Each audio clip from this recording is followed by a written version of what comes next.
শ্রীঘরে রয়েছেন ভাই স্বরূপ বিশ্বাস আর আরো বিপাকে দাদা অরূপ বিশ্বাস। মেসিকাণ্ডে প্রথম সমন এড়ানোর পর এবার অরূপ বিশ্বাসকে দ্বিতীয়বার তলব করা হলো। সোমবার প্রাক্তন ক্রীড়ামন্ত্রীকে হাজিরার জন্য নির্দেশ দিয়েছে পুলিশ। সোমবার বিধাননগর দক্ষিণ থানায় হাজিরার নির্দেশ। গতকাল তলব করলেও হাজিরা দেননি অরূপ বিশ্বাস। অসুস্থতার কারণে 14 দিন সময় চেয়েছেন প্রাক্তন ক্রীড়ামন্ত্রী।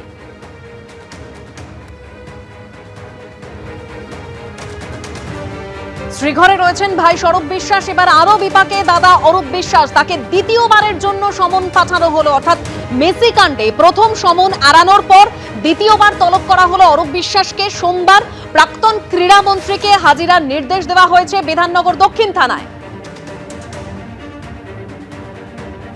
গতকাল তলব করলেও হাজিরা দেননি অরূপ বিশ্বাস। অসুস্থতার কারণে 14 দিন সময় চেয়েছেন প্রাক্তন ক্রীড়ামন্ত্রী।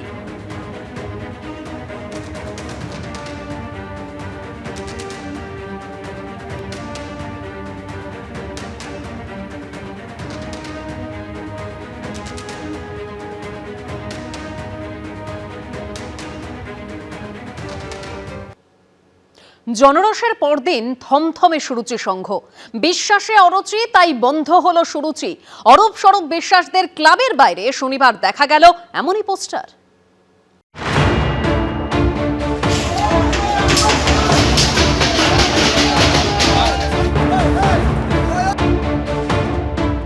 স্বরূপ বিশ্বাস গ্রেফতারের পর যেন খুলে গেছে প্যান্ডোরার বাক্স।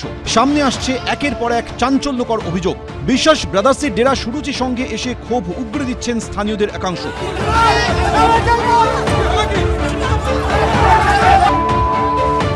ক্লাবে লাগানো হয়েছে পোস্টার। দক্ষিণ কলকাতার অন্যতম বড় ক্লাব নিমালিপুরের সেই সুরুচি সংঘ ক্লাবে আইনকে বুড়ো আঙুল দেখিয়ে অনিয়ম বেনিয়ম দুর্নীতি মিলেমিশে একাকার হয়ে গেছে। যে ক্লাব কোটি টাকা খরচ করে পুজো করে তার মাঠ ঘেরা সরকারি ত্রাণের ত্রিপল দিয়ে। এই ক্লাবের পৃষ্ঠপোষক প্রাক্তন ক্রীড়ামন্ত্রী ও তৃণমূল নেতা অরূপ বিশ্বাস। ক্লাবের কার্যত পুরো নিয়ন্ত্রণই থাকত তার ভাই স্বরূপ বিশ্বাসের হাতে। তিনি গ্রেফতার হতেই এই ক্লাবের বিরুদ্ধে সামনে আসছে নানা অভিযোগ, আর তার রেশি শুক্রবার আছড়ে পড়ে ক্লাবে।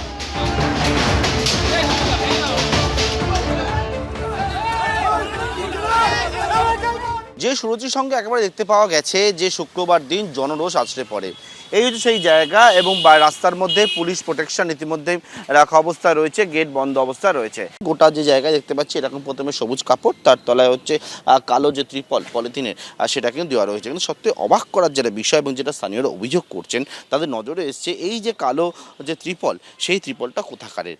পরিষ্কারভাবে দেখতে পাওয়া যাচ্ছে এখানে যে শেড করা হয়েছে, ঘর বানানো হয়েছে, গোটা ক্লাব চারদিকে ঘেরা অবস্থা রয়েছে। কিন্তু সেই যে কালো ত্রিপল সেটা হচ্ছে কার, সেটা হচ্ছে লেখা রয়েছে পশ্চিমবঙ্গ সরকার দুর্গত মানুষদের পাশে বিপর্যয় ব্যবস্থাপন দপ্তর, এবং এখানে লেখা রয়েছে নট ফর সেল। এতগুলো বছর ধরে দীর্ঘদিন যেখানে ইল্লিগাল কাজকর্ম হতো, এখানে মানুষের ক্ষোভ আজকে মানুষ দেখাতে এসছে। শুক্রবার রাতে ছিঁড়ে নামিয়ে দেওয়া হয় ক্লাবের ব্যানার, ভাঙা হয় ক্লাবের গেট। ক্লাবেই হদিশ মেলে বেডরুম, ঝাঁ চকচকে বাথরুমের, এমনকি গোয়াল ঘরেরও। ত্রাণের জন্য যত ত্রিপল এসেছিল বিভিন্ন প্রাকৃতিক দুর্যোগের সময়, সেই ত্রিপল অব্দি ওই সুরুচির সঙ্গে কাজে লাগানো হয়েছিল এবং তার উপর দিয়ে সবুজ কাপড় দিয়ে ঢেকে দেওয়া হয়েছিল, যাতে সাধারণ মানুষ বুঝতে না পারে ওটা ত্রাণের ত্রিপল। মানে একটা চুরিকে কিভাবে শিল্পে পরিণত করা যায় সেটা যেরকম শেখার আছে, সেরকমের ভেতরে কি হতো, এত রাগঢাক কেন, সেটাও কিন্তু এবার তদন্তের আওতায় আসা দরকার। শনিবার সুরুচি সংঘ ক্লাবে লাগানো হলো পোস্টার। সেখানে পোস্টারে লেখা বিশ্বাসে অরুচি, তাই বন্ধ হলো সুরুচি। কোনো পোস্টারে আবার লেখা নিয়ম মেনে হবে পূজা, বিশ্বাসরা হবে সোজা। কোথাও আবার প্রশ্ন তোলা হয়েছে ভিআইপি কালচার নিয়ে। পোস্টারে লেখা ভিআইপি কালচার নিপাত যাক, সুরুচি নিওয়ালিপুর অধিবাসীদের থাক। এই রকম ধরনের কিন্তু পোস্টার, সেটা হচ্ছে একেবারে সুরুচির সঙ্গে যে ক্লাব, সেই ক্লাবের গায়ে লাগানো রয়েছে। গতকালকেই যে অভিযোগটা উঠেছিল যে এখানে কিন্তু অনৈতিক কাজকর্ম হয়, সেই ক্লাব একেবারে বন্ধ অবস্থা রয়েছে। এটা হচ্ছে ক্লাবের মূল যে ক্লাব সেটা। সুরুচি সংঘ ক্লাব কর্তৃপক্ষের সঙ্গে যোগাযোগ করা হলে তারা এ নিয়ে কোনো প্রতিক্রিয়া দিতে চাননি। পার্থপ্রতিম ঘোষ, সুকান্ত মুখোপাধ্যায়, এবিপি আনন্দ, কলকাতা। ত্রাণের ত্রিপলের পর সরকারি জমি দখল করার অভিযোগ উঠেছে সুরুচি সংঘ ক্লাবের বিরুদ্ধে। এলআইসির তরফে নিউ আলিপুর থানায় দায়ের করা হয়েছে অভিযোগ। যদিও এ নিয়ে সুরুচি সংঘ ক্লাব কর্তৃপক্ষ কোনো মন্তব্য করতে চায়নি। সুরুচি সংঘের বিরুদ্ধে এবার উঠল এলআইসির জমি দখলের অভিযোগ। নিউ আলিপুর থানায় অভিযোগ দায়ের করল এলআইসি। অভিযোগটা হচ্ছে এই যে জায়গায় সুরুচি সংঘ যে দুর্গাপুজোর আয়োজন করা হয় প্রত্যেক বছর, এবং সুরুচি সংঘ ক্লাব এর বিরুদ্ধে তাদের অভিযোগ যে দীর্ঘদিন ধরে তারা হচ্ছে এই জায়গাটা দখল করে রেখেছে, এবং জায়গাটা হচ্ছে এলআইসির জায়গা বলে তারা দাবি করলেন। এবং এই যে জায়গা, এটা হচ্ছে প্রায় 21 কাঠার ওপর জায়গা, এবং এলআইসির তরফ থেকে তারা যে বিষয়টা জানালেন যে এর আগে তারা একাধিকবার চেষ্টা করেছিলেন তাদের যে জায়গা সেই জায়গা নেওয়ার জন্য, কিন্তু রীতিমতো জবরদখল করে রাখা হয়েছিল, এমনকি আদালতেরও দ্বারস্থ হয়েছিলেন তারা, কিন্তু তারপরেও তারা কিন্তু তাদের যে জায়গা সেই জায়গা ফেরত পায়নি। সরকারি প্রপার্টি, আমরা যাতে সেটা দখল নিতে পারি সেটুকুই আমরা ক্লেম করলাম। তাদের মূলত আমরা জানি না। Life insurance corporation of India. একসময় টালিগঞ্জে ছিল এই বিশ্বাস ব্রাদার্সের একচ্ছত্র আধিপত্য। তাদের অঙ্গুলি হেলন ছাড়া কার্যত পাতাও নড়ত না। তারা কতটা প্রভাবশালী ছিলেন তা বোঝা যায় এলআইসির অভিযোগ থেকেই।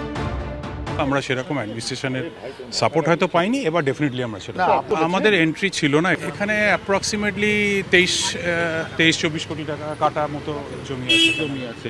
এলআইসির তরফ থেকে অবশেষে একটা চিঠি দেওয়া হয়েছে যে জায়গাটা আমার, এবং আমাদের কাছে কোর্টের অর্ডার রয়েছে জায়গাটা খালি করে দেওয়ার।